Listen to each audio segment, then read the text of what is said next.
Hello everyone.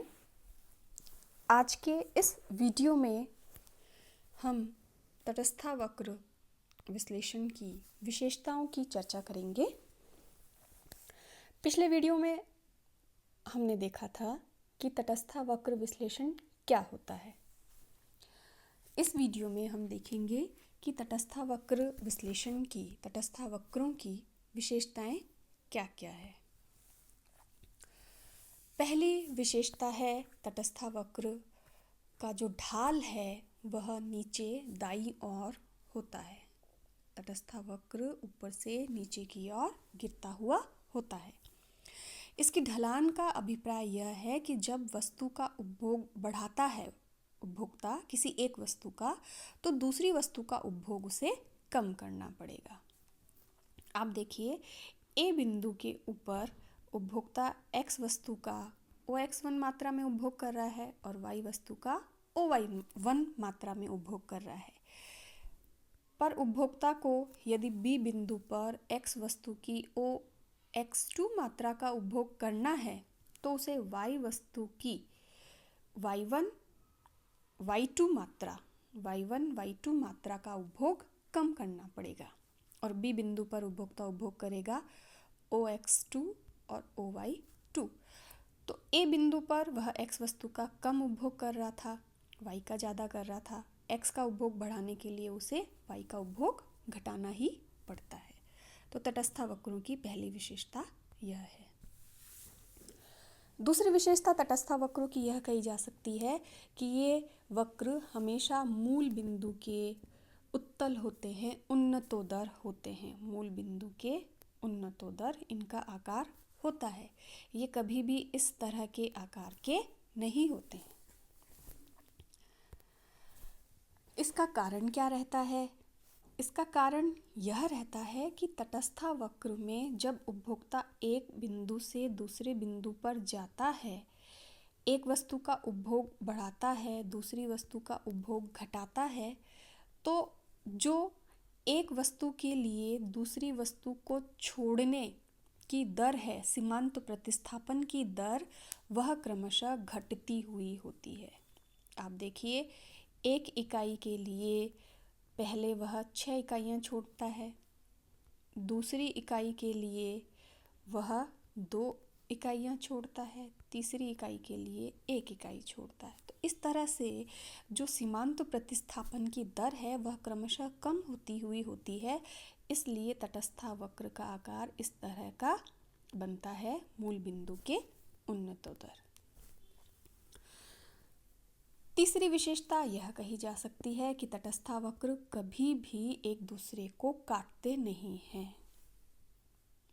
तटस्थ वक्र एक दूसरे को काटते नहीं हैं क्योंकि तटस्थ वक्र के 2 बिंदुओं पर उपभोक्ता को समान संतुष्टि मिलती है। हम ये कहते हैं IC1 के C बिंदु और A बिंदु पर उपभोक्ता को समान संतुष्टि मिलती है और IC2 के C बिंदु और B बिंदु पर उपभोक्ता को समान संतुष्टि मिलती है।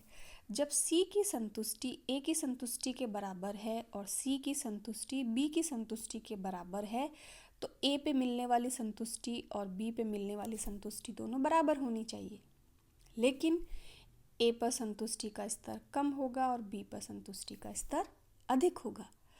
इस आधार पे हम कह सकते हैं कि तटस्थ वक्र कभी भी एक दूसरे को काटते हुए नहीं होंगे। एक विशेषता तटस्थ वक्रों की और है कि जो तटस्थ वक्र या उदासीनता वक्र है वो परस्पर समानांतर हो, ऐसा जरूरी नहीं है। तटस्थ वक्र एक दूसरे के समानांतर हो जरूरी नहीं है। अब देखिए, यहाँ गैप कम है, यहाँ गैप ज़्यादा है, क्योंकि इस वक्र पर सीमांत प्रतिस्थापन की दर अलग हो सकती है, इस वक्र पर सीमांत प्रतिस्थापन की दर अलग हो सकती है, इस वक्र पर सीमांत प्रतिस्थापन की दर अलग हो सकती है। हो सकता है कि अगला वक्र इस तरह का बने। तो सीमांत प्रतिस्थापन की दर अलग अलग वक्रों पे अलग अलग हो सकती है। इसलिए तटस्थ वक्र एक दूसरे के पैरेलल हो, इनके बीच की दूरी बराबर हो, यह जरूरी नहीं है। ऊंचा तटस्था वक्र अधिक संतुष्टि प्रदान करता है। अगली विशेषता हम ये कह सकते हैं, क्यों? क्योंकि जो ऊंचा तटस्था वक्र होता है, नीचे तटस्था वक्र पर आप कम वस्तुओं का उपभोग कर रहे हैं। जैसे ही आप ऊंचे तटस्था वक्र पे जाएंगे, पिछले तटस्था वक्र के मुकाबले ज़्यादा वस्तुओं का उपभोग करेंगे, तो वहाँ संतुष्टि का जो स्तर है वह भी अधिक होगा। अब तटस्था वक्र जो हैं वो कभी भी कुछ आकार के नहीं हो सकते। कैसे नहीं हो सकते? एक तो तटस्था वक्र कभी भी जो x अक्ष और y अक्ष हैं उन्हें स्पर्श करते हुए नहीं हो सकते हैं। क्यों नहीं हो सकते हैं? क्योंकि तटस्था वक्र अगर इस बिंदु पर उपभोक्ता है तो वहाँ वो सिर्फ x वस्तु का उपभोग कर रहा है, y वस्तु का उपभोग यहाँ 0 है। और इस तटस्था वक्र को देखा जाए तो इसके इस बिंदु पर सिर्फ वो y वस्तु का उपभोग कर रहा है, x वस्तु का उपभोग 0 है। जबकि तटस्था वक्र के प्रत्येक बिंदु पर उपभोक्ता 2 वस्तुओं का संयोग लेकर चलता है, जबकि यहाँ एक ही वस्तु का उपभोग किया जा रहा है। तटस्था वक्र x अक्ष के समानांतर नहीं हो सकता।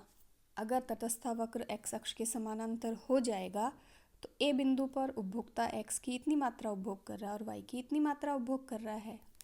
आगे जब B बिंदु की ओर शिफ्ट होगा तो वो x की x1 x2 मात्रा का उपभोग बढ़ा देगा, लेकिन y का उपभोग उतना ही रख रहा है। इस B बिंदु पर y का इतना ही है जितना यहाँ था, यहाँ x का कम था, यहाँ x का ज़्यादा है।